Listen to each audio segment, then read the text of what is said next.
It's still coming off.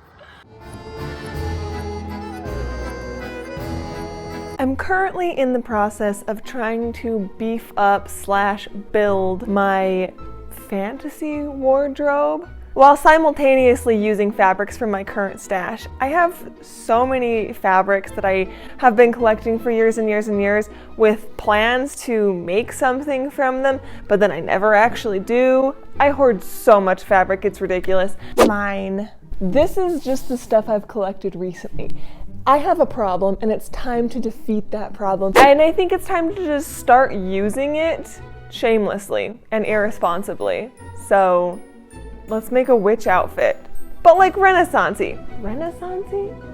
Renaissance fairy? No. D&D witch outfit, oh, but I don't have a hat. So last night when I was looking for these fabrics, I drew this.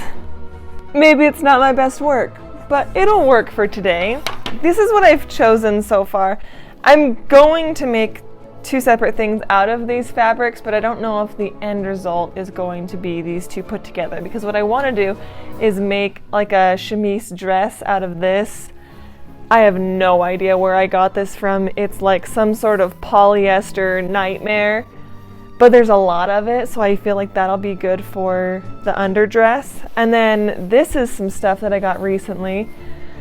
It's got some cool design, like woodsy, it's green. And they're both really dark, and I wasn't anticipating doing both dark things. I kind of wanted like this on a white chemise, which I already have a white chemise, but I have a ton of this stuff. So that's kind of where my thought is in wanting to use it. This is as good as it's gonna get for now, so I might as well just start chopping things up. And we're gonna start with the easier one, which is the chemise. First off, I'm going to use a pattern that I trust. 3809 by Simplicity is a favorite. My plan is to just extend the length on the pattern and make it into a dress and not a shirt. I've done this many times, and the great part about this pattern and this method is that you can mess up pretty badly and it will still be okay, and I live by that. And this chemise pattern thingy is honestly so easy. You just pin everything together. Oh, make sure you put your patterns back where they go, fold them up real nice. But yeah, you basically just sew the front panel to the back panel, and that's it. Doing the sleeves is the hardest part, and they're honestly not that bad. This fabric was just disintegrating in my hands. I have no idea what it is exactly or how old it is, so I decided to just go ahead and overlock all of the edges. In that process, we got some weird shapes going on, and I'm not gonna change anything about it. I'm just gonna go with it. It'll work out one way or another, and if it looks stupid, it looks stupid, and I accept that. After accepting my potential failure of this chemise thingy, I sewed the sleeves onto the body, and this is what I ended up with. Why does this silhouette feel so risque? I want the top of this chemise to be elasticy, and so I'm sewing on a casing to the top that I can then insert elastic into.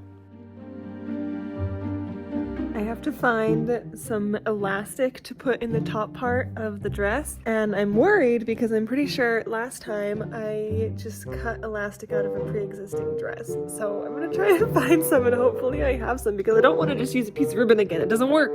Into the basement. Okay, that's what we want right there. I know there are proper tools for doing this job, but I just use a safety pin. I have made this dress so many times, I can really screw it up and it will still be fine. The last step is to hem all the raw edges and hope that my thread does not run out. And this much left, that's like nothing. And it's time to move on to the stays. I've found all of my pattern pieces, and then I've got my outside fabric, my lining fabric, and then the interfacing that goes all in between it. I think it's time to cut and sew this bad boy.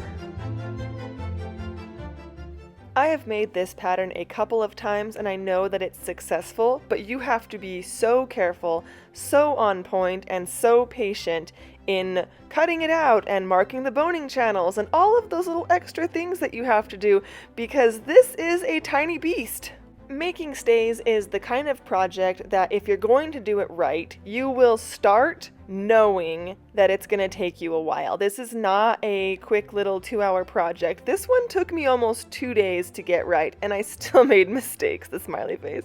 Oh my gosh. Like here, I'm doing the interfacing. Why did I do interfacing when it clearly says interlining? Interlining and interfacing are not the same thing. I mean, I'm essentially just out here making things harder on myself. But that's nothing new to a seasoned crafter. Anyways, here I am marking the boning channels. Again, be very, very precise when marking and sewing the boning channels. You will thank yourself later. And now that I'm to the point where I'm actually stitching the panels together, it feels like I'm on the tail end of this project, but no, we are simply beginning. Last night I worked on getting all of the pieces sewn together. There's the inside and the outside. I made a few mistakes, but we're not going to dwell on that. We're just going to move on forward. So, what we've got next is I'm going to put bias tape all the way around both sides and both straps. The pattern says to attach these, but I made a pair with these attached last time and I decided to just do it a little bit differently this time. This is hard stuff to track down. I had to open the secret little drawer of the fabric store to get this, let alone 3 of them, because going all the way around this like one piece takes a lot more than you would think it does. And so I just wanted to make sure that I absolutely had enough. I actually take back everything I just said because I still have to do all of the bones for it. So I'm just going to be chopping, sanding, and trimming things until I have every single one of these channels full, so I will see you in like 2 hours. Oh, so naive of me to think that this was only going to take 2 hours. Prepping all of the bones, trimming them, sanding them down, this is my least favorite part of making any sort of or stays, and if anyone has another method that works much better or faster, please let me know. For now, this sanding method is like my go-to, but man does it take forever. Once I got all of the bones inserted, I was able to finally stitch on the bias binding all the way around the perimeter of the stays.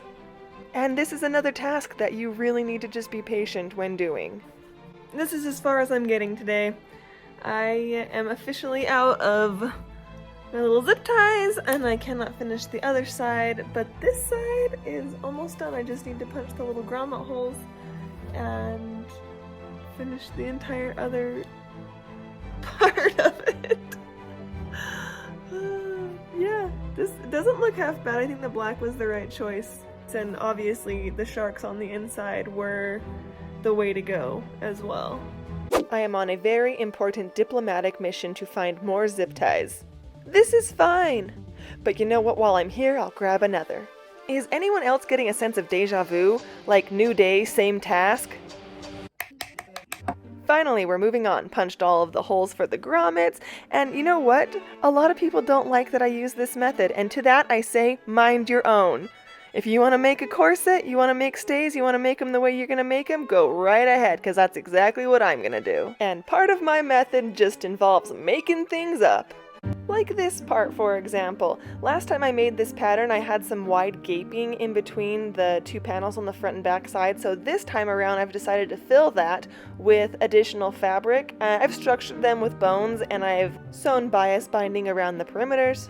I also made the executive decision to sew this piece down the middle, and my plan is simple. I'm just going to loop the laces underneath, that way everything stays in place.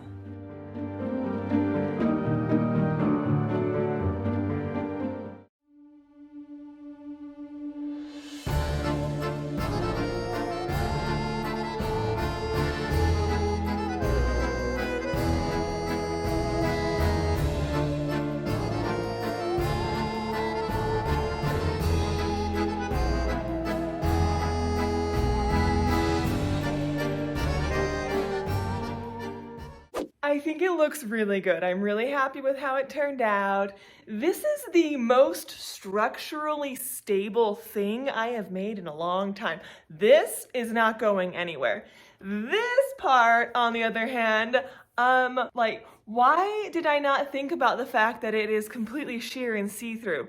You have to wear something underneath this up top. Otherwise, everyone can see straight through the fabric. So, if you're gonna make something like this, definitely take that into consideration. Like, even right here, like, you can see straight through her thigh gap. I'm so excited for when Renaissance Fair season rolls around because this is definitely going to be on my wear list. I have more of this green fabric and I'd like to make another like version of this and maybe like go with a friend so we can be matching. If you can read a pattern and sew a straight stitch, you can make this. It might take a little bit of time. Like for me, just this corset takes 2 days. It is really labor intensive, but everything is pretty much straight lines. The most difficult part I'd say is putting the bias tape around the edges and finding zip ties for the bones because turns out they're not super easy to find. I went to 2 different hardware stores finding the right size. They have the really skinny ones, like they're really skinny and long, but they're not very structural. But then they had like the big chonky ones and I was like, I can't use those because they won't fit in the channels that I sewed. But I did eventually find the right size. And once I had those, it went really smoothly. If you enjoyed this content, this is your formal invitation to like and subscribe. New videos are on their way soon. In this house, we craft in pajamas. It's still coming off.